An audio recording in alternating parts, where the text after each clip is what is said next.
पृथ्वी कांप जाती थी उसके पाप से। महाराज रावण चलता था त्रेता में तो पृथ्वी कांप जाती, और सतयुग में हिरण्याक्ष हुआ जो पृथ्वी को लेकर भाग गया। रावण के चलने से पृथ्वी कांपती थी, हिरण्याक्ष तो पृथ्वी को लेकर समुद्र में चला गया। ये बताओ ऊ जुगवा खराब था कि जुगवा? हम तो कहते हैं कि उससे बढ़िया जुगवा अभी कल युग में चल रहा है। उस समय कोई भगवान का नाम नहीं ले पा रहा था, कहीं हवन नहीं हो रहा था। इस तरह से माइक लगाकर हम लोग कथा कह देते का, उसके गण आते या तुरंत गर्दनियां उड़ाई देते, काट काट कर हम जैसे ब्राह्मणों का जनेऊ गांज दिए थे। सब सिखाएं काट काट कर, पढ़ा पढ़ा कर इतनी बड़ी बड़ी हम लोग सिखा रखे हैं।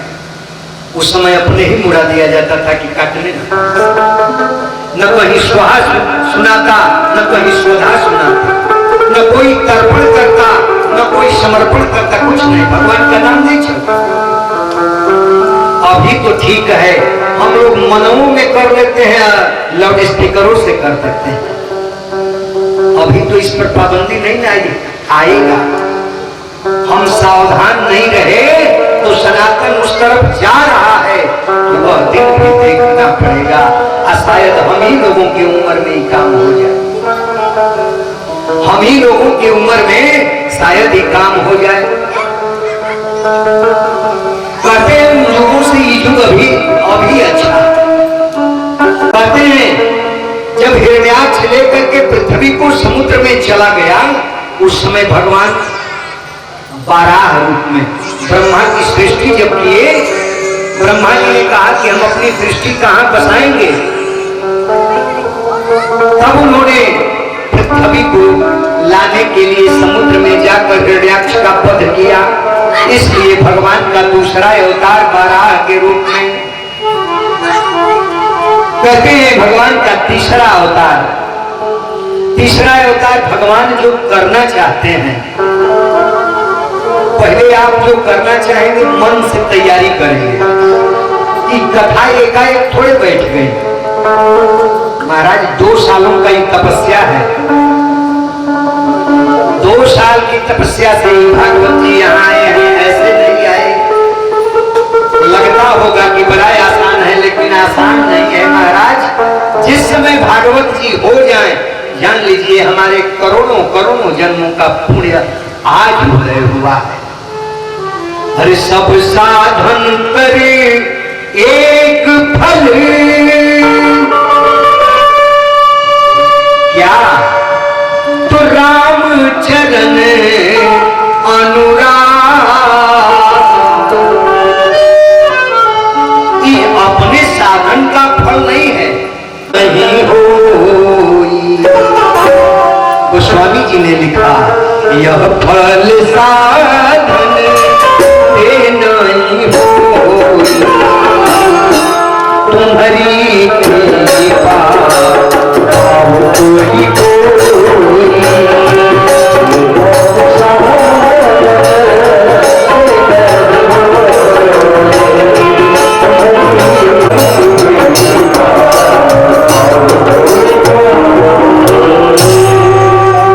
कहते हैं भगवान के तीसरे अवतार के रूप में मन की स्थिति, मन की महिमा को जब बताना हुआ तो नारद जी के रूप में, नारद का भी अवतार भगवान का अवतार कहा जाता है। तीसरा अवतार नारद का, चौथा अवतार नर और नारायण के रूप में। नर और नारायण का अवतार क्यों? वरदान पा लिया था, अमरत्व का वरदान मांगा, असुर अमरत्व का ही वरदान चाहते हैं। जब सूर्य ने कह दिया कि अमृत का वरदान हम नहीं दे पाएंगे, तब उसने कहा कि ठीक है, तो हमें 1000 कवच दे दो, 1000 कवच। और जब तक पूरा कवच टूटे न तब तक हम मरे न। और कवच टूटे कैसे?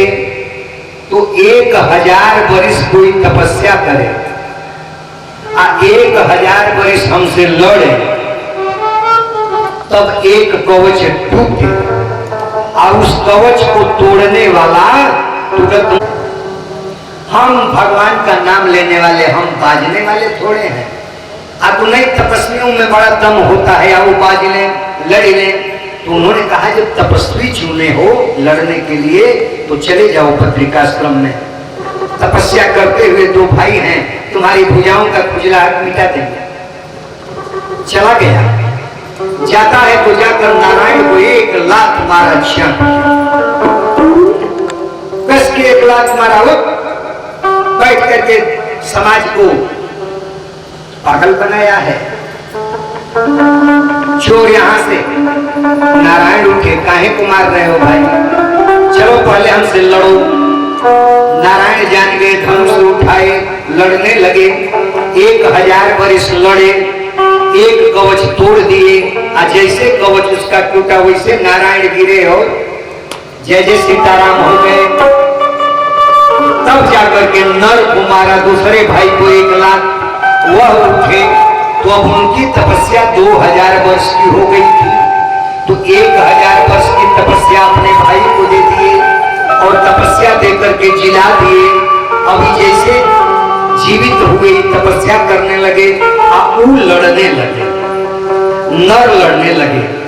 1000 वर्ष लड़े और लड़ करके इसका एक कवच तोड़े, वह भी मर गए। तो इनका 1000 वर्ष की तपस्या बची थी। इन्हें जब मारकर जगाया तो ये अपनी तपस्या दिए, फिर लड़ना शुरू किए। ऐसे लड़ते दोनों भाइयों का 999 कवच सहस्त्र कवची का इन्होंने तोड़ दिया। जब इतना कवच टूटा, एक कवच बचा, तो जान गया कि तो बारी बारी इधर उधर करके सब जी जा रहे हैं, हमारा सब कवच टूट गया, अब हम मर जाएंगे। वहीं से भगा और सूर्य को इष्ट मानता था, जाकर सूर्य में छिप गया। जब सूर्य में छिप गया, उस पारी नर की लड़ने की रही, अब लड़ नहीं पाए। वही द्वापर में सहस्त्रा कवची जो असुर था, कर्ण का कुंती से उत्पन्न, सूर्य का कुंती से उत्पन्न कर्ण नाम का बेटा हुआ, जो एक कवच और एक कुंडल के साथ उत्पन्न हुआ। दोनों कान में कुंडल है, कवच है। वही सहस्त्रा कवची असुर था और मारने की बारी, लड़ने की बारी नर की थी। वही नर अर्जुन के रूप में आए और नारायण अब लड़ने वाले नहीं, तपस्या वाले थे, इसलिए वही नारायण कृष्ण बन करके आए। तो अब 1000 वर्ष की तपस्या हो और 1000 वर्ष की लड़ाई हो, तब न मरे। उसका टूटे कवच, जब टूटे तो मर जाए। 18 दिन का महाभारत है, उसमें सबको खत्म कर देना है। इसलिए कर्ण का कवच और कुंडल भगवान ने छल से मंगवा दिया। लोग कहते हैं भगवान छल किए, छल नहीं किए। भगवान ऐसा न करे तो दुष्टों को जवाब न मिले। कहते हैं इसलिए नर और नारायण का चौथे रूप में भगवान का अवतार हुआ। कहते हैं कि 5वां अवतार जब सांख्य शास्त्र का लोप होने लगा तो भगवान कपिल देव भगवान के रूप में प्रकट हुए। 6वां अवतार भगवान का दत्तात्रेय का हुआ। 7वां अवतार यज्ञ पुरुष भगवान का, जब यज्ञ कराने से लोग पीछे हटने लगे, यज्ञ नहीं कराते। और यज्ञ की पूर्ति कब? जब यज्ञ हो जाए और यज्ञ कर्ता को, जो उसका होता हो, आचार्य हो, वो दक्षिणा पावे। यज्ञ की पत्नी कौन? तो दक्षिणा। कथा आगे विस्तार से आएगी। ये तो केवल अवतार कितने हुए और काहे के लिए हुए, बस उस पर संक्षिप्त सूत जी शौनकादि ऋषियों को बता रहे हैं। यज्ञ की पूर्ति तब जब उसके साथ दक्षिणा लगे। बिना दक्षिणा का यज्ञ पूर्ति नहीं, चाहे ज्ञान यज्ञ हो, धर्म यज्ञ हो, चाहे जो भी यज्ञ हो। पृथु भगवान हुए। पृथु काहे के लिए? तो पृथु ने जिस समय भगवान की कथा सुनने से लोग भटक रहे थे, जिसे यहाँ कथा हो रही है और अगल बगल लोग घूम रहे हो, कथा में नहीं जाएंगे, जाना चाहिए। इस सनातन को मजबूत करने का एक बहुत बड़ा अवसर है। आप भले ही न सुने, अन्य धर्मों को देख करके आप सीख लीजिए। लोग जाते हैं टोपी लगा लगा करके, वहां क्या करते हैं, लेकिन जाते हैं पक्का। और हमारे सनातन धर्म में आप कीर्तन कराइए नहीं जाएंगे, आप रामायण कहवाइए नहीं जाएंगे, आप कथा कहवाइए नहीं जाएंगे, नाच करा दीजिए पक्का आ जाएंगे, नाच करा दीजिए पक्का आ जाएंगे। माता जी लोग भी कहीं छत पे छुप छुप करके देखने लगती है। बड़ा सुंदर नाच रहा था। सनातन को मजबूत करने के लिए अपने सनातन के होने वाले धर्म के प्रचारों में जाना चाहिए। नहीं जाओगे तो एक दिन, जिस दिन इस साख डूब जाएगी ना, उस दिन पता चलेगा रो है। रंग लाती है ना पत्थर पे घिस जाने के बाद, रंग लाती है ना पत्थर पे घिस जाने के बाद, कीमत याद आती है दूर चले जाने के बाद। जिस दिन यह नहीं होगा डूब जा। शेष भगवान किस पर है? पृथ्वी को महाराज हम खोदते हैं तो नीचे से पानी ही ना आता है। पृथ्वी जिस दिन सृष्टि का विनाश होता है तो चारों तरफ जलमग्न पृथ्वी रसातल हो जाती है, चली जाती है। तो नीचे जल है, जल के ऊपर शेष है, शेष के ऊपर पृथ्वी है। तो शेष किस पर है? शेष को भी टिकने के लिए कहीं स्थान होना चाहिए। आधार नहीं मिलेगा तो हम कैसे खड़े होकर के इसको उठाएंगे ऊपर? तो शेष के लिए भी आधार, आधार क्या बना? तो कच्छप, कच्छप जलचर। कच्छप के रूप में कौन?